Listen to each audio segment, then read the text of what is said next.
शब्दों में हमने लिखा। और जब इसको हम उन अभिकारकों और उत्पादों को उनके तत्वों के प्रतीकों के रूप में जब हम प्रकट करते हैं, तब इसको हम लोग रासायनिक समीकरण कहते हैं। कैसे? हाइड्रोजन को हम H2 कहते हैं, इस रूप में लिखते हैं। ऑक्सीजन को O2 कहते हैं, इस रूप में लिखते हैं। और H2O जल है, इस रूप में प्रकट करते हैं। तो ये जो समीकरण बनकर तैयार हुआ, यही कहलाता है रासायनिक समीकरण। ये क्या कहलाता है बेटा? रासायनिक समीकरण। आपने यहां पर एक विशेष चीज देखा, क्रिया के पूर्व में जो पदार्थ या तत्व हैं, उन सबको अभिकारक कहते हैं। क्रिया के बाद में जो बनता है पदार्थ, उसे उत्पाद कहते हैं। इसका आपको हमेशा ध्यान रखना होगा और इसी क्रम में इसको लिखते हैं। आइए हम ये जानते हैं कि समझने का प्रयास करते हैं कि रासायनिक समीकरण को लिखेंगे कैसे, उसके लिखने की क्या प्रक्रिया है, इसको समझते हैं। आइए इसी से हम आप इसको समझने का प्रयास करते हैं। रासायनिक अभिक्रिया में अभिकारक और उत्पाद दोनों के बीच में एक तीर का निशान सबसे पहले हम लोग बनाते हैं। मान लीजिए हाइड्रोजन और ऑक्सीजन ने क्रिया किया और जल बनाया, तो सबसे पहले हाइड्रोजन ऑक्सीजन को बाईं तरफ लिखते हुए इधर दाहिनी तरफ जल लिख करके दोनों के बीच में एक तीर का निशान लगाते हैं। यह तीर क्रिया के होने को व्यक्त करती है और उसकी दिशा को भी बताती है। क्रिया अर्थात बाईं तरफ से दाईं तरफ हो रही है, ऐसा एक तरह से प्रदर्शित करती है। तीर का नोक दाहिनी तरफ उन्मुख होता है और इसकी पूंछ पीछे की तरफ रहती है। तो लिखते समय हम इस बात का ध्यान रखते हैं कि जो पदार्थ क्रिया कर रहे हैं उनको हम तीर के बाईं तरफ लिखेंगे, जो पदार्थ बन रहा है क्रिया के फलस्वरूप उसको हम तीर के दाहिनी तरफ लिखते हैं। दूसरी चीज हमें देखनी होती है कि जो बाईं तरफ है अभिकारक, यदि वो एक से अधिक हैं तो उनके बीच में एक धन का चिन्ह, जैसा कि आप यहां देख रहे हैं, आप बोर्ड पर देखिए, यहां पर प्लस चिन्ह है, प्लस धन यानी जोड़, यानी ये और ये आपस में क्रिया करके जुड़ करके क्या बना रहे हैं? एक नया उत्पाद बना रहे हैं जो इस तीर के आगे दिखाई दे रहा है। दूसरी चीज आपको यहां ध्यान देना है, यदि हम अभिकारकों के भौतिक अवस्था का भी ज्ञान रखेंगे तो वो और बेहतर होता है। और इसके लिए यदि गैस है तो ऊपर की तरफ एरो अवश्य लगाते हैं, यदि गैस नहीं है तो एरो नहीं लगाते हैं। जैसे पहले वाले उदाहरण में आप देखिए, यहां पर सोडियम ठोस है, यहां पर एरो नहीं लगा है, लेकिन ऑक्सीजन गैस है, ऊपर की तरफ तीर लगा के एरो लगाया गया है। यहां जल बना जो तरल है, द्रव है, यहां कुछ भी नहीं लगाया गया। यदि अवक्षेप होता तो इसके दाईं तरफ हम नीचे की तरफ एरो, यही तीर उल्टी दिशा में लगाते यदि ये अवक्षेप होता। जैसे आप देख लीजिए, अगर हम सोडियम की क्रिया क्लोरीन के साथ कराते हैं तो हम यहां देखेंगे 2NaCl यानी सोडियम क्लोराइड बनता है। ये सोडियम क्लोराइड सोडियम ठोस, क्लोरीन गैस और सोडियम क्लोराइड फिर ठोस के रूप में बना। तो इस तरह से सोडियम क्लोराइड बनने की क्रिया, यह भी एक रासायनिक अभिक्रिया का एक उदाहरण है। आप सभी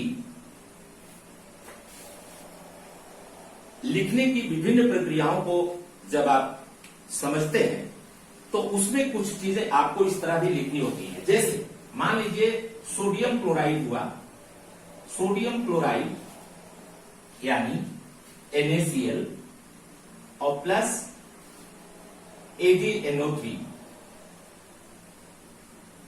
सिल्वर नाइट्रेट, इन दोनों की क्रिया के फलस्वरूप दो पदार्थ बनते हैं, एक तो AgCl और प्लस NaNO3।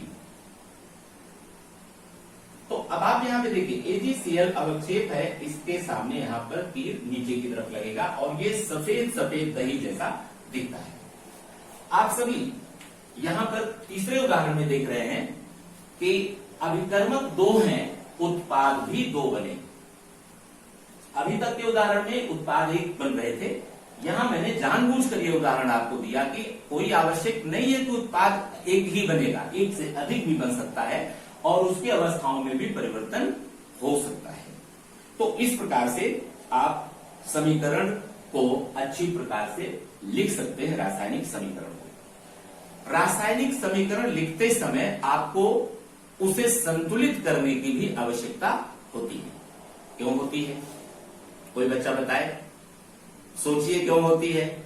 पिछले कक्षा में आपने पढ़ा था द्रव्य की अविनाशिता के नियम के अनुसार कोई भी तत्व ना तो नष्ट किया जा सकता है और ना ही नया उसको उत्पन्न किया जा सकता है, केवल उसकी अवस्था में परिवर्तन ही संभव होता है।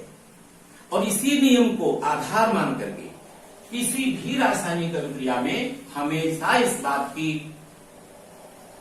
के ध्यान दिए जाने की आवश्यकता होती है कि क्रिया के पूर्व में जितने तत्व हैं, तत्वों की संख्या है, उतने ही क्रिया के पश्चात उत्पाद में भी तत्वों के परमाणुओं की संख्या उतनी ही होनी चाहिए, ताकि दोनों के बीच में साम्य अवस्था अर्थात संतुलन बना रहे। अब जैसे आइए देखते हैं, यहां ऊपर वाले उदाहरण में देखिए, सोडियम ने ऑक्सीजन के साथ संयोग किया, क्रिया किया, लेकिन सोडियम ऑक्साइड बनाया तो, परंतु देखिए बाईं तरफ सोडियम का 1 परमाणु है और दाईं तरफ सोडियम का 2 परमाणु है। इधर ऑक्सीजन के 2 परमाणु हैं, यहां पर ऑक्सीजन का केवल 1 परमाणु है। तो क्या यह संतुलित है? बिल्कुल नहीं, होना चाहिए। तो हम क्या करेंगे, अगर हम यहां 2 सोडियम परमाणु ले लें तो ये 2 हो जाएगा और O2 यहां पर 2 है ही, तो अगर यहां हम 2 लगा देंगे तो इसका मतलब है कि ये 2 भी हो जाएगा। लेकिन जब जैसे ही यहां हम 2 लगाएंगे तैसे ही यहां पर ये हमारा 2 और 2 4 हो जाएगा। तो हमको क्या करना है, हमको करना चाहिए 4Na और यहां पर 2। अब देखिए समीकरण संतुलित हो गया, 4Na 2 दूनी 4Na अर्थात सोडियम, ऑक्सीजन 2 2 एकन 2, समीकरण संतुलित, बिल्कुल ठीक। आइए हम जरा इस उदाहरण में भी देखते हैं। अगर हम हाइड्रोजन को ऑक्सीजन के साथ क्रिया करा रहे हैं तो इससे पानी बन रहा है, क्या यह समीकरण संतुलित है? आप में से कोई बताए, मुझे तो नहीं लगता कि आप कहेंगे कि संतुलित है। नहीं संतुलित है, क्योंकि इधर हाइड्रोजन के 2 परमाणु, इस तरफ 2 परमाणु, ये तो संतुलित है। लेकिन ऑक्सीजन के 2 परमाणु इधर हैं बाईं तरफ और दाईं तरफ ऑक्सीजन का 1 परमाणु है। तो अगर हम चलो यहां 2 लिखते हैं तो ऑक्सीजन का 2 हो जाएगा, लेकिन हाइड्रोजन का 2 नहीं रह जाएगा। इसलिए यदि हम यहां 2 लगाते हैं तो हमको हाइड्रोजन के आगे भी यहां 2 लगाना पड़ेगा और इस प्रकार से अब यह समीकरण आपका संतुलित हो गया। इसी तरह से यह समीकरण संतुलित है कि नहीं, देखकर बताइए। संतुलित है। 2 सोडियम के परमाणु, क्लोरीन के 2 परमाणु, दाईं ओर उत्पाद में सोडियम क्लोराइड में 2 परमाणु सोडियम के और 2 परमाणु क्लोरीन के। ये समीकरण संतुलित है कि नहीं? बिल्कुल है।